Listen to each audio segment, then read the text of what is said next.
Ya, alhamdulillah hari ini sudah diperiksa keseluruhannya, total ada 7 korban yang sudah diperiksa dan memberikan keterangan, juga ada 2 saksi.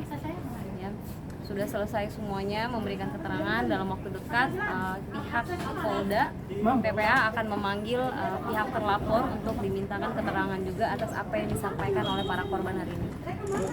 Pak, secara umum pemeriksaan tadi menyangkut apa aja, Mbak? Secara umum aja nggak secara mereka detail. menyampaikan terkait peristiwa tanggal 1 Agustus tahun 2023 kemarin yang terjadi pada saat dilangsungkannya karantina dalam proses kontestasi Miss Universe Indonesia tahun 2023. Jadi gambaran terkait karena ada beberapa perbedaan dari keterangan masing-masing korban ini tentang bagaimana dugaan pelecehan itu dilakukan terhadap mereka. Jadi ada yang diambil fotonya, ada yang dibentak, misalnya ada yang merasa terintimidasi. Nah, itu mereka sudah sampaikan secara rinci tadi di dalam berita acara. Saksi 8 orang itu dari mana aja, Mbak? Yang 2 orang aja. Finalisnya dari mana aja, Mbak, kalau boleh tahu, Mbak? Korban ada 7 hari ini dan saksi ada 2. Jadi ada 9 orang. Korban hari ini yang berikan keterangan ada yang dari Jakarta, ada yang dari Jawa Barat, saya lupa ingat. Ada yang dari Bali, Jawa Timur, Jawa Barat, dan masing-masing dari mereka sudah memberikan juga bukti kepada kami dan kami sudah sampaikan kepada pihak Polda. Salah satu buktinya tadi terkait dengan bahwa rundown itu diberikan secara keseluruhan, seluruh agenda diberikan rundown, tetapi setiap hari dikasih lagi update rundown per hari, ya. Nah, pada saat tanggal 1 Agustus 2023 itu juga diberikan rundown. Nah, di dalam rundown itu sama sekali juga tidak ada penyampaian terkait mau dilakukannya body checking, gitu. Dan ternyata ada satu fakta yang terungkap, nanti ini akan didalami oleh pihak Polda terkait dengan siapa-siapa saja sebenarnya yang benar-benar bertanggung jawab dalam proses karantina yang ada sampai dilakukannya body checking. Jadi yang kami tadi sampaikan kepada Polda dari korban ini bahwa karantina ini kan bukan sebuah kehendak mereka, ya. Artinya dalam proses yang dilakukan secara terstruktur ini, mau tidak mau secara terstruktur mereka sudah menjalani karantina. Nah, di dalam karantina yang diselenggarakan oleh PT Kapela yang menaungi, yang saat ini sudah dicabut lisensinya itu, seluruh finalis ini sudah menandatangani perjanjian bahwa mereka harus mengikuti seluruh rangkaian. Nah, hal yang membingungkan bagi mereka adalah terkait body checking ini kan tidak ada, tetapi mereka di dalam surat pernyataan harus mengikuti seluruh rangkaian.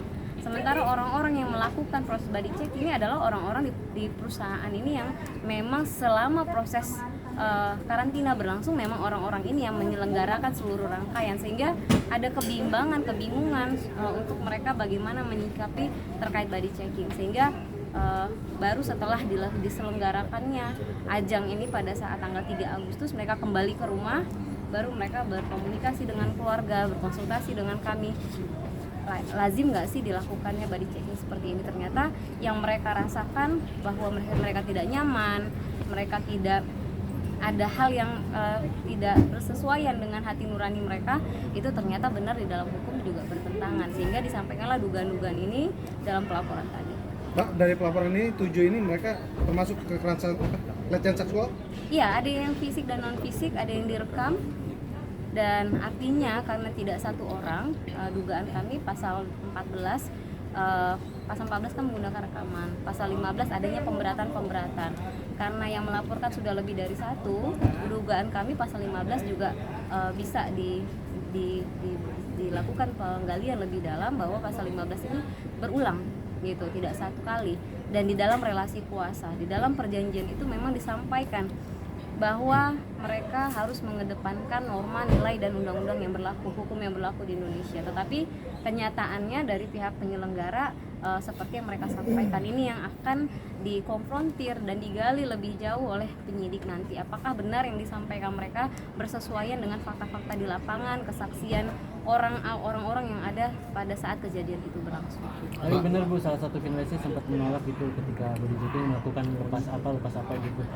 Iya, menolak, ada yang menangis ternyata, kami juga tahu, ada yang mempertanyakan kenapa difoto gitu kan. ada yang mempertanyakan siapa aja yang memangnya difoto. Jadi sebenarnya mereka sudah menunjukkan adanya ketidaknyamanan, tetapi karena mereka dari awal sudah merasa ini tuh adalah bagian dari seluruh rangkaian yang harus mereka lakukan sebagai peserta, sehingga itu membuat mereka tidak bisa bertindak lebih jauh gitu ya. Itu yang dikatakan sebagai relasi kuasa. Berarti ada dugaan paksaan ya Bu untuk maksudnya melakukan body checking? Mereka menyatakan mereka terintimidasi, tetapi pada saat itu sulit untuk mereka mengartikan apa yang mereka alami, sehingga ketika mereka sudah pulang kembali beserta keluarga berkonsultasi, mereka akhirnya bisa menyimpulkan bahwa mereka tidak seharusnya mengalami body checking seperti itu. Berapa orang Mbak yang menjadi direkam korban ya, sama atau semuanya? kena foto? Sejauh ini yang kami ketahui menurut informasi 5 orang. 5 orang yang difoto, tetapi keterangan dari yang lain mereka tidak bisa memastikan pada saat mereka dilakukan body checking itu difoto atau tidak difoto. Karena memang dari keterangan teman-temannya yang difoto tidak ada bunyi cekrek gitu loh. Jadi tidak, ditambah lagi mereka diminta untuk membalikkan badan. Ada juga dari keterangan salah satu korban tadi menyampaikan ketika dia di luar bilik yang disusun seperti tempat ganti yang seperti itu yang di ballroom, ketika mereka di luar mereka bisa melihat temennya yang lagi setengah tidak berbusana gitu. Itu baru keterangan dari korban ya. Proses hukum ini tentu masih berjalan, nanti akan disesuaikan dengan keterangan dari pelapor, pihak-pihak yang berkaitan dan lain sebagainya, termasuk digital forensik, CCTV dan lain-lain. Berarti di dalam bilik juga ada berapa orang Bu, dan ada laki-laki kan di dalam bilik? Iya, bermacam-macam ya. Jadi ada yang bilang laki-lakinya 1, ada yang bilang 2, ada yang bilang dia bolak-balik yang ketiganya. Terus ada yang 1 kali di dalam proses body checking dia diperiksa sendiri. Di dalamnya ada yang melakukan body checking ini, yang tukang nulis hasil instruksi dari yang melakukan ini, ada cowok-cowok yang ikut menyaksikan. Nah, orangnya bergonta-ganti karena itu memang bisa lalu lalang. Itu banyak fakta-fakta baru ya Bu ya? Banyak fakta baru, tetapi ini kan baru pernyataan dari korban ya. Tentu nanti dari Polda akan menelusuri lebih jauh sejauh mana memang fakta-fakta ini bersesuaian dengan alat bukti, dengan saksi dan keseluruhan, sehingga bisa ditentukan. Kami berharap Polda dalam waktu dekat akan menggelar perkara ini ya, dalam gelar perkara dan menetapkan siapa yang layak dan patut dimintakan pertanggungjawaban. Termasuk tadi kami juga mendorong terkait pasal 18 adanya pertanggungjawaban pidana terhadap korporasi, karena kan masih dilakukan di wilayah kewenangan perusahaan yang melaksanakan event sebesar Miss Universe Indonesia ini. Itu ada pemanggilan dari finalis ya, untuk yang dari bagian korporasi itu dipanggil kapan? Sesegeranya ya, karena hari ini baru aja selesai diminta keterangan dari korban. Dalam waktu singkat saya rasa Polda akan memanggil pihak-pihak terlapor. Mbak, Gitu itu ya. kan CEO itu kan katanya foto itu ya Mbak, CEO itu. Ya. Itu dilaporkan juga nggak sih Mbak? Dan terus terkait CEO kan katanya dia nggak tahu nih Mbak yang katang ada kejadian ini CEO-nya. Itu berarti kan CEO atau siapa? CEO siapa?